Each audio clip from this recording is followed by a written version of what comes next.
الرجیم بسم اللہ الرحمن الرحیم۔ کل جو بات چل رہی تھی بنی اسرائیل میں اور پھر وہ لوگ جو نبی کریم صلی اللہ علیہ وسلم کے ہمسر تھے، انہوں نے جو باتیں کی تھیں ان کے متعلق تھی کہ کیا کیا برے جملے وہ کہتے رہے اور اللہ تعالی نے ان جملوں کا جواب کیا دیا، اور آخر پر پہنچ کے یہ بتلایا کہ اچھا تم اگر یہ سمجھتے ہو کہ حق اور باطل اسی طرح ہیں تو چلو پھر مباہلہ کر لو، اور دونوں فریق اللہ سے دعا مانگ لیں کہ جہاں پر حق ہے اس کے مطابق فیصلہ ہو جائے۔ اور آیت نمبر 96 تک ہم پہنچے تھے۔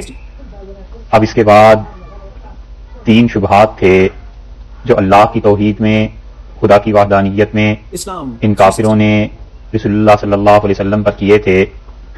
اور پہلا شبہ ان لوگوں کا یہ تھا کہ یہودیوں کو جب یہ پتا چلا کہ رسول اللہ صلی اللہ علیہ وسلم پر وحی لانے والے حضرت جبریل علیہ الصلوۃ والسلام ہیں، تو جبریل علیہ السلام پر انہوں نے اشکال کا اظہار کیا اور انہوں نے کہا کہ اگر یہ وحی نہ لاتا اور اس کی بجائے کوئی اور فرشتہ وحی لے کے آتا تو بالکل ہم اس بات کو مانتے اور قائل ہوتے، لیکن جبریل کی اور ہماری پرانی دشمنی چلی آ رہی ہے۔ اور اللہ تعالیٰ نے ان کے اس پہلے شبے کا جواب بالکل 97 نمبر آیت جو ہے 97 اس کے بالکل پہلے حرف میں دیا، اور یہ ارشاد فرمایا کہ قل من کان عدو لجبریل، اور ان سے پوچھئے کون ہے جو جبریل امین کا دشمن بنتا ہے۔ پہلا شبہ جو تھا ان کا کہ چونکہ جبریل توحید کو لانے میں آپ کے پاس ساتھ آپ کے اور اللہ کے درمیان واسطہ ہے، تو اس لیے اگر یہ نہ لاتا تو ہم مانتے، اس کا جواب ہو گیا یہ۔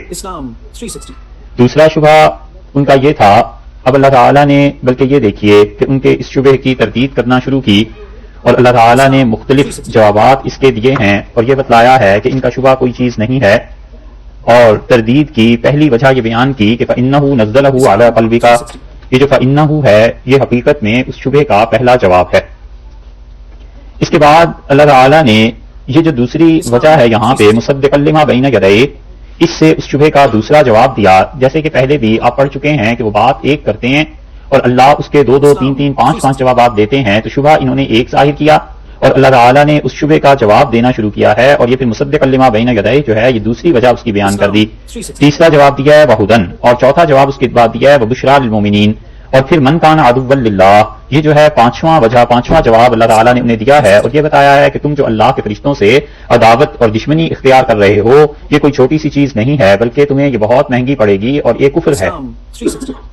وَلَقَدْ أَنزَلْنَا إِلَيْكَ آيَاتٍ بَيِّنَاتٍ، یہ پہلی زجر ہے ان کے لیے، ڈانٹ ہے، اور اس کی تشریح جب اصطلاحات پڑھائی تھی اس وقت کر دی تھی نا، تو اس لیے یہ پہلی ڈانٹ ہے کہ وَلَقَدْ أَنزَلْنَا إِلَيْكَ آيَاتٍ بَيِّنَاتٍ، اور اس کے بعد اللہ تعالیٰ نے دوسری زجر، دوسری مرتبہ جو ڈانٹ انہیں پلائی ہے وہ اس سے اگلی آیت کریمہ میں ہے، اور ارشاد فرمایا اللہ تعالیٰ نے کہ أَوَكُلَّمَا عَاهَدُوا عَهْدًا، جب بھی کبھی کوئی وعدہ، کوئی اقرار، کوئی پیمان طے ہوگا، اور یہ 2 چیزوں کے بعد پہلے شبہ کا جواب سمجھیے کہ ختم ہو گیا، کہ اللہ تعالیٰ نے 5 وجوہات اس کی بیان کی، اور 5 وجوہ بیان کرنے کے بعد 2 ڈانٹ انہیں زبردست پلائیں، اور یہ پہلے شبہ کا جواب ہوا۔ اب اس کے بعد ان کا دوسرا شبہ شروع ہوتا ہے، اور دوسرا شبہ ان کا یہ تھا کہ وہ کہتے تھے کہ حضرت سلیمان علیہ الصلوۃ والسلام یہ جو کچھ کرتے رہے ہیں، یہ جو ان کی حکومت قائم رہی ہے اور بادشاہت، یہ عیاذ باللہ اللہ کے ساتھ شرک کرتے تھے، اس شرک کی وجہ سے مختلف منتر، جادو، ایسی چیزیں پڑھتے تھے، اور اس کی وجہ سے یہ چیز ہوئی ہے۔ یہ ان کا دوسرا شبہ تھا، اور اس کو اللہ تعالیٰ نے پھر یہاں سے رد کرنا شروع کیا ہے کہ وَلَمَّا جَاءَهُمْ رَسُولٌ مِّنْ عِندِ اللَّهِ، جب ان کے پاس رسول علیہ الصلوۃ والسلام آ گئے، جہاں پر 101 نمبر آیت ہے 101، اس کو آپ دیکھیے، یہاں سے اللہ تعالیٰ نے ان کے اس شبہ کا جواب دینا شروع کیا ہے، اور پھر اس کے بعد اسے لے کر چلے گئے ہیں، سارا اس شبہ کا جواب ہوتے ہوتے 103 نمبر آیت تک پہنچ گیا۔ 103 نمبر آیت تک یہ ایک ہی شبہ کا جواب چل رہا، یہاں تک سمجھ لیجیے، پھر اس کے بعد آگے بات کریں گے۔ تو پہلا شبہ یہ کہ جبریل امین وہ وحی لے کے نہ آتے، کوئی اور آتا تو ہم اس کو مان لیتے۔ دوسرا شبہ ان کا یہ تھا، اور اعتراض ان کا یہ تھا کہ یہ چیز حضرت سلیمان علیہ الصلوۃ والسلام ان کے ساتھ ہے، اور وہ بھی جادو کرتے تھے، وہ اللہ کے علاوہ دوسروں کو پکارتے تھے، شرک کرتے تھے، یہ اس کا جواب اللہ نے دیا ہے، اور کمال کا جواب ہے، ایسا جواب ہے جو قیامت تک ثابت نہیں ہو سکتا کہ رسول اللہ صلی اللہ علیہ وسلم اپنے پاس سے ایسا جواب ارشاد فرما سکتے تھے۔ قرآن کی حقانیت کی دلیل ہے، ایک جگہ آپ سے عرض کریں گے۔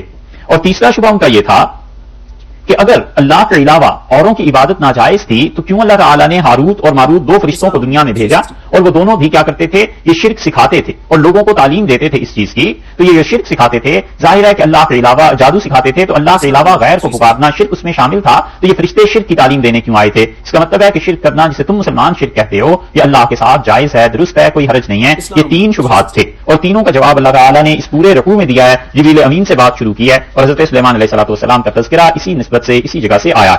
اب آپ اسے دیکھیے کہ اللہ تعالیٰ نے ارشاد کیا فرمایا ہے. ارشاد یہ ہوا ہے کہ جبریل امین کے بارے میں یہ اس شبے کا اظہار کرتے ہیں کہ جبریل جو ہے یہ ہمارا دشمن ہے. اور دشمنی وہ اس وجہ سے بھی کہتے تھے کہ حضرت مریم کے متعلق ان کا خیال جو کچھ بھی تھا یہودیوں کا، اسی وجہ سے حضرت سیدنا مسیح علیہ الصلوۃ والسلام کی بھی عزت اور احترام نہیں کرتے تھے. اور چونکہ حضرت مریم کے سامنے آئے تھے جبریل امین، اور قرآن نے بھی یہ بات کہی ہے کہ فتمثل لها بشرا سویا، وہ ان کے سامنے آئے ایک بھلے چنگے مرد کی صورت میں، تو انہوں نے کہا کہ میں اللہ کی پناہ مانگتی ہوں تم سے.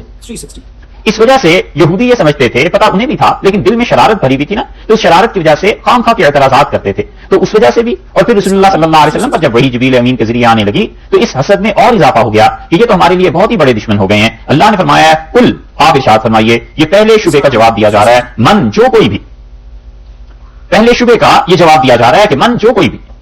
شرطیہ ہے نا، جیسے ہم کہتے ہیں اردو میں کہ جو بھی اس امتحان میں فیل ہو گیا، یہی کہتا ہے ٹیچر کلاس میں. یہ کہتا ہے کہ جو بھی اس دفتر میں کام کرتا ہے، تو مراد تمام کے تمام ہو جاتے ہیں. اس لیے یہ من شرطیہ ہے کہ جو کوئی بھی کان عدو لجبریل، وہ کیا ہوگا؟ جبریل امین کا دشمن ہوگا. فإنہ، سو بلا شبہ یہ جبریل امین نزلہ، نازل کر رہے ہیں، نازل لے کے نازل ہوئے ہیں، آئے ہیں، علی قلبک، آپ کے دل پر. یہاں پر خبر محذوف ہے، یہ تو وہ کہتے ہیں اپنی اصطلاح میں مفسرین، اور آسان لفظوں میں یہ ہے کہ اس کا جواب یہاں کچھ نہیں ہوا. قل من کان عدو لجبریل، آپ ان سے پوچھئے من کان عدو لجبریل، جبریل امین کا کون دشمن بنتا ہے؟ جو کوئی بھی ہے. پھر آگے کیا ہوا؟ فإنہ نزلہ علی قلبک، سو وہ تو آپ کے قلب مبارک پر قرآن کو لے کر نازل ہوئے. تو جواب کہاں گیا؟ قل من کان عدو لجبریل. اور آپ ان سے پوچھئے یا آپ یہ ارشاد فرمائیے کہ جو کوئی بھی جبریل امین کا دشمن بنتا ہے، اس کا جواب مفسرین کہتے ہیں کہ اصل میں عبارت یہ ہو جائے گی کہ من کان عدو لجبریل، جو کوئی جبریل امین کا دشمن بنتا ہے، فلا انصاف لہ، وہ کوئی انصاف سے کام نہیں دیتا، وہ کوئی درست بات نہیں کرتا. جو کوئی بھی جبریل امین کا دشمن بنتا ہے وہ کوئی درست بات نہیں کرتا. اس سلسلے میں ایک اصول کی بات آپ سے ذکر کریں.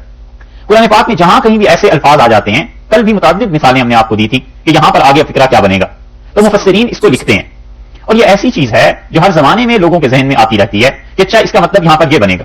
تو کوئی حرج نہیں ہے اگر آپ کے ذہن میں کوئی عبارت آتی ہے تو وہ بھی درست ہے، کوئی حرج نہیں ہے. مگر جب بھی کوئی ایسی چیز آ جائے تو رسول کی بات آپ سے عرض کریں، دو باتوں میں احتیاط کیجیے گا. ایک یہ بات کر لیجئے کہ جو خیال آپ کے ذہن میں آیا ہے اس کا پچھلے مفسرین میں سے کسی نے ذکر کیا ہے یا نہیں. 13ویں صدی تک یہ اختلافات تو اب 14ویں صدی میں آ کے پیدا ہوئے نا، اور 1300 سے پیچھے مسلمانوں میں اتفاق ہی تھا، اتنے فرقے نہیں بنے ہوئے تھے جتنے اب بظاہر نظر آتے ہیں.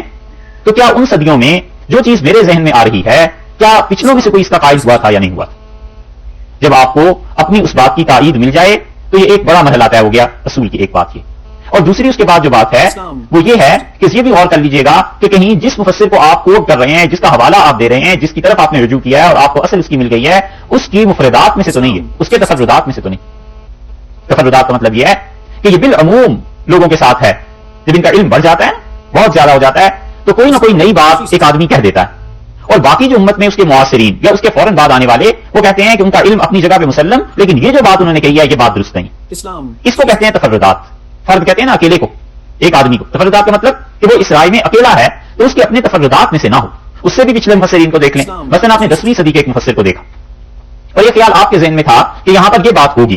اب وہاں سے آپ کو سند مل گئی تو آپ 10ویں کے بعد 11ویں صدی والوں کو بھی دیکھ لیجئے کہ انہوں نے کہیں اس مفسر پر اعتراض تو نہیں کیا. اور پھر اس سے زیادہ یہ کہ 9ویں اور 8ویں اور 7ویں اور 6ٹھی صدی میں دیکھ لیجئے کہ وہاں بھی یہ معانی آئے ہیں یا نہیں. اگر وہاں سے تائید مل جائے تو اس کا مطلب یہ ہے کہ الحمدللہ یہ توافق ہو گیا، جو چیز آپ کے ذہن میں آئی وہ پچھلوں کے ذہن میں بھی آئی تھی، اس کی سند مل گئی. اور پھر تیسری بات جو کرنے کی ہے وہ یہ کہ اس قول کو اپنی طرف منسوخ کرنے کی بجائے آدمی انہی سے نقل کر دے کہ فلاں فلانے کے لکھا. عافیت اسی میں. تفردات ہر شخصیت کے ہوتے ہیں. ابن قیم رحمۃ اللہ علیہ جیسا آدمی جس کو بعض معاملات میں ہم دیانتداری سے سمجھتے ہیں کہ شیخ الاسلام ابن تیمیہ رحمۃ اللہ علیہ سے وہ بڑھ گئے تھے بعض معاملات میں، بعض چیزوں میں، اس کے باوجود اس آدمی کے ہاں تفردات ہیں. مثلا ابن قیم رحمۃ اللہ علیہ اس بات کے قائل ہوئے ہیں کہ دوزخ ہمیشہ نہیں رہی. یہ ان کا اپنا تفرد ہے. ان کے ساتھ ہیں 2-4 لوگ اور بھی، لیکن امت کبھی بھی اس پہ قائل نہیں رہی. ابن قیم رحمۃ اللہ علیہ کے بعد کس صدی میں تھے ابن قیم؟ 8ویں صدی میں تھے. کیونکہ انتقال ہوا ہے شیخ الاسلام ابن تیمیہ رحمۃ اللہ علیہ کا 728 میں، 661 میں ان کی پیدائش ہوئی اور 728 میں انتقال ہوا ہے، اور ان کے بعد اسی صدی میں انتقال ہوا ابن قیم رحمۃ اللہ علیہ کا۔ تو یہ کہیے کہ 7ویں صدی میں ان کا وجود تھا اور 8ویں صدی اصل میں ان کے کام کی تھی، اسی میں ان کا انتقال ہوا۔ تو 8ویں صدی کے بعد جو آئے انہوں نے ابن قیم پہ تنقید کی ان کے اس نظریے پہ، انہوں نے کہا یہ نظریہ ان کا اپنا تھا، بس اس کی اور تائید کہیں سے نہیں ہوتی۔ تو تفردات ہوا کرتے ہیں، ہر بڑے شخص کے ہوا کرتے ہیں، لیکن ان تفردات کی بنیاد پر نہ تو اس شخص کو رد کر دینا چاہیے اور نہ ہی ان کے تفردات کی بنیاد پر فتویٰ دے دینا چاہیے۔ کئی لوگوں کا قول آپ کو مل جائے گا کہ یاجوج اور ماجوج کون ہے، تو انہوں نے کہا یہ روس والے ہیں۔ اس صدی میں بہت سے لوگوں نے لکھا کہ یاجوج اور ماجوج جن کا قرآن میں تذکرہ آتا ہے یہ روس والے ہیں اور چین والے ہیں، اور بعض نے جاپان والوں کے متعلق لکھ دیا۔ لیکن ہم سمجھتے ہیں جتنے بھی بڑے آدمی ہوں یہ ان کے تفردات میں سے ہے، یہ واحد ان کی آراء ہیں، باقی لوگوں کی آراء اس پر نہیں۔ تو اس لیے یہ اصول کی باتیں آپ سے عرض کر دی کہ جہاں بھی کوئی الفاظ، کوئی چیز، کوئی تفسیر ایسی ذہن میں آتی ہے کہ ہاں یہ ہونا چاہیے یا یہ ہوگی اس کی تفسیر، اس میں دو احتیاطیں کر لی جائیں۔ ایک تو یہ کہ پیچھے دیکھ لیا جائے کہ کس نے لکھا ہے، اور یہ بھی دیکھ لیا جائے کہ وہ چیز جو انہوں نے لکھی ہے وہ ان کے تفردات میں سے نہیں، اور پھر جب آدمی کو اطمینان ہو جائے تو اس کی نسبت انہی کی طرف کر دے کہ انہوں نے اس پہ یہ لکھا۔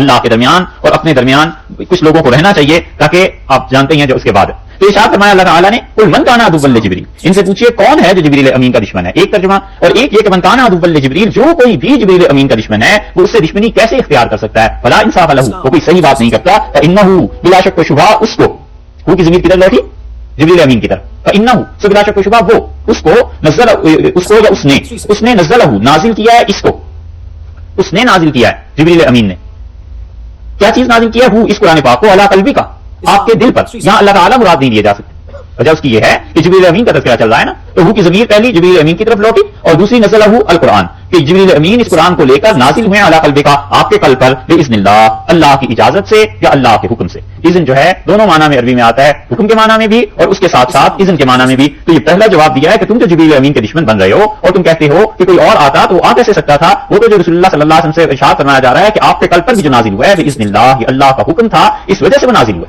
اس کی اپنی کوئی اختیار کی بات تھوڑی تھی، تو اس سے دشمنی وہ در حقیقت مجھ سے دشمنی۔ مصدقاً، یہ دوسری بات ارشاد فرمائی کہ وہ تصدیق کرتا ہے لما بین یدیہ، جو کچھ کے سامنے ہے، جو کچھ کے اس کلام سے پہلے ہے، قرآن تصدیق کرتا ہے۔ یہ دوسری وجہ بیان فرمائی ہے کہ قرآن پاک تصدیق کرتا ہے اس چیز کی جو کچھ اس سے پہلے ہے، یعنی تورات، انجیل وغیرہ۔ تیسری وجہ یہ ارشاد فرمائی کہ وہ ہدن، اور قرآن ہدایت ہے۔ ہدن کا مطلب بڑی عظیم الشان شاہراہ ہے، بہت بڑی ہدایت ہے قرآن پاک۔ یہ ہدن کو آپ دیکھ لیجئے، تنوین سے ذکر کیا ہے، اور تنوین کئی جگہ پر کسی چیز کی عظمت کے لیے آتی ہے، ایک اور جگہ بھی آ رہی ہے، وہاں بھی آپ سے عرض کریں گے۔ تو ارشاد ہوا یہ کہ وہ ہدن، قرآن پاک کیا ہے، ہدایت ہے۔ یہ سب چیزیں ہدن، اور اس کے بعد جو آ رہا ہے نا بشرا، یہ دونوں لوٹ رہی ہیں مصدقن کی طرف، اور مصدق کون ہے؟ قرآن پاک۔ اللہ تعالیٰ نے ارشاد فرمایا کہ یہ لے کر اس کو، یعنی قرآن کو آپ کے دل پہ اللہ کی اجازت سے یا اللہ کے حکم سے نازل ہوا ہے، اور یہ قرآن تصدیق کرتا ہے اس چیز کی جو اس سے پہلے گزر چکی ہے، اور قرآن یہی مصدق جو ہے، جو لفظ تھا یہی ہدن بھی ہے اور یہی بشرا بھی ہے۔ بشرا کا مطلب بشارت دینے والا۔ یہ دونوں چیزیں للمومنین، ایمان والوں کے لیے ہیں۔ تو اس سے ایک تو جبریل امین کا اللہ کے ساتھ قرب کا پتہ چلا کہ اللہ کی اجازت، اللہ کا حکم ایسا بڑا فرشتہ ہے، وہ پاتا ہے اور پھر اللہ کی وحی دے کر نازل ہوتا ہے، تو اگر وہ امانت دار نہیں تو اس کا مطلب یہ ہے کہ ساری وحی کا سلسلہ مشکوک ہو جاتا ہے۔ اور دوسرے قرآن پاک کے متعلق اللہ تعالیٰ نے کتنی چیزیں بیان کر دی۔ اللہ نے فرمایا ایک تو ہم نے اسے نازل کیا، اور دوسرے ارشاد فرمایا کہ مصدق، قرآن جو ہے وہ تصدیق کرنے والی چیز ہے پچھلی کتابوں کے متعلق۔ وہ یہ نہیں کہتا کہ پچھلی کتابیں اللہ نے نازل نہیں کی۔ تیسری چیز بتا دی کہ ہدایت بھی ہے، اور چوتھی چیز یہ بتا دی کہ وہ بشارت ہے کس کے لیے؟ ایمان والوں کے لیے، خاص طور پہ للمومنین کا ہے کہ ایمان والوں کے لیے قرآن بشارت ہے کہ قرآن جب سمجھ میں آ جائے گا اور قرآن پاک کو جب لوگ پڑھیں گے تو ان کی عملی زندگی کو تبدیل ہونا چاہیے، کیونکہ قرآن کی تعلیم اور اس کی سمجھ اس کے بعد بھی انسان کی عملی زندگی میں تبدیلی نہ آئے تو کہیں نہ کہیں کچھ گڑبڑ ضرور ہے، وگرنہ یہ ہو نہیں سکتا کہ اللہ تعالیٰ کسی کو قرآن کی سمجھ دے دیں اور پھر بھی اس کی زندگی جو ہے وہ عملی طور پہ درست نہ ہو۔ آہستہ آہستہ جو کجی اور ٹیڑھا پن ہوتا ہے شخصیت میں، اور اللہ کی نافرمانی اور معصیت دھلتی چلی جاتی ہے، نکلتی چلی جاتی ہے، جتنا قرآن کا اثر شخصیت سے بڑھتا چلا جاتا ہے، انسان کا تعلق اللہ کے ساتھ اتنا ہی قوی ہوتا جاتا ہے۔ ہدایت بھی فرمایا ہے اور بشرا بھی فرمایا کہ ایمان والوں کے لیے بڑی بشارت کی چیز۔ بشارت اس اعتبار سے بھی ہے کہ آپ اس دنیا پر کبھی غور کریں، کون سی چیز ایسی ہے جس کے متعلق ہم یہ کہہ سکتے ہیں کہ یہ اللہ کی خاص چیز ہے؟ ویسے تو سب چیزیں ہی اللہ کی ہیں، زمین و آسمان، پوری کائنات اسی مالک حقیقی کی ہے، لیکن بیت اللہ کو بیت اللہ کیوں کہتے ہیں؟ اس لیے کہ اس جگہ پہ اس کی تجلیات پڑتی ہیں، خاص تعلق ہے اس جگہ کو اللہ سے اور اللہ کو اس جگہ سے، اسی لیے کہتے ہیں اسلام۔ لیکن اس کی تمام تر عزت، شرف اور بیت اللہ کے تقدس کے باوجود وہ حق تعالی شانہ سے یقیناً ایک الگ چیز، اللہ کا اس گھر سے کوئی دور دور کا ایسا تعلق نہیں ہے جیسے انسانوں کا اپنے گھروں سے تعلق ہوتا ہے۔ تو اس کی نسبت اللہ کی طرف جو ہم کرتے ہیں اس کی عزت اور شرف اور اس کی عظمت کی وجہ سے کرتے ہیں، وگرنہ اللہ کا کوئی حقیقی تعلق ایسا نہیں کہ اس گھر میں آتا ہو یا لیاذ باللہ انسانوں کی طرح کوئی اور معاملات۔ ایک چیز ہے بس اور وہ قرآن ہے. یہ اللہ کا کلام ہے اور اللہ کا کلام اس کی صفت ہے اور اللہ کے صفات اس کی ذات کا عین بھی نہیں اور اس سے جدا بھی نہیں. یہ کسی وقت بحث آ جائے گی، لیکن یہ کہ اللہ تعالیٰ کا کلام بس ایک چیز ہے جو اس کائنات میں آئی ہے جس کا حقیقی تعلق اللہ سے. معتزلہ کا اور اہل سنت کا یہی جھگڑا رہا کہ معتزلہ یہ کہتے تھے کہ قرآن مخلوق ہے، مٹ جانے والی چیز ہے، اور امام احمد بن حنبل رحمۃ اللہ علیہ کہتے تھے کہ اللہ کی صفت کلام ہے. اگر ہم اس کے متعلق مان لیں کہ خدا کی صفت ختم ہو جانے والی چیز ہے، مٹ جانے والی چیز ہے، تو اس کا مطلب یہ ہے کہ اللہ تعالیٰ کی باقی صفات پر بھی یہی اعتراض آئے گا. تو ایک چیز ہے بس قرآن پاک. اور کتنے ایسے ہیں اس سے نیکسٹ اسٹیپ میں آپ دیکھیں جنہیں بیت اللہ کے جانے کے لیے کتنا شوق، کتنا اشتیاق ہوتا ہے، اور ہونا بھی چاہیے. مومن انسان کے دل میں ہوتا ہی ہے کہ خدا کے گھر میں موقع ملے تو حاضری دیں، اور وہ حالانکہ مجازی نسبت ہے، حقیقی نہیں.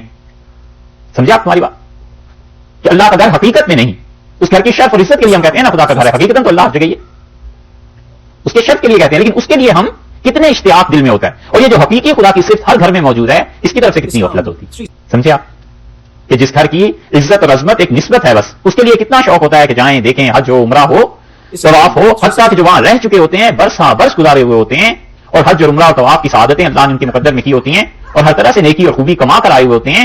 اس کے باوجود خدا کی اس صفت حقیقی کو، کلام کو وہ نہیں سمجھتے جو حقیقتاً ان کے گھر میں، ہر مسلمان کے گھر میں ہوتا ہے. اس کی طرف سے بے توجہی. جی یہ ہے چیز. اللہ نے فرمایا قرآن ہدایت دیا ہے اور عظیم شان ہدایت ہے، وہ بشرا اور بہت بڑی بشارت ہے للمومنین، خاص طور سے ایمان والوں کے لیے تو بہت قابل قدر چیز ہے.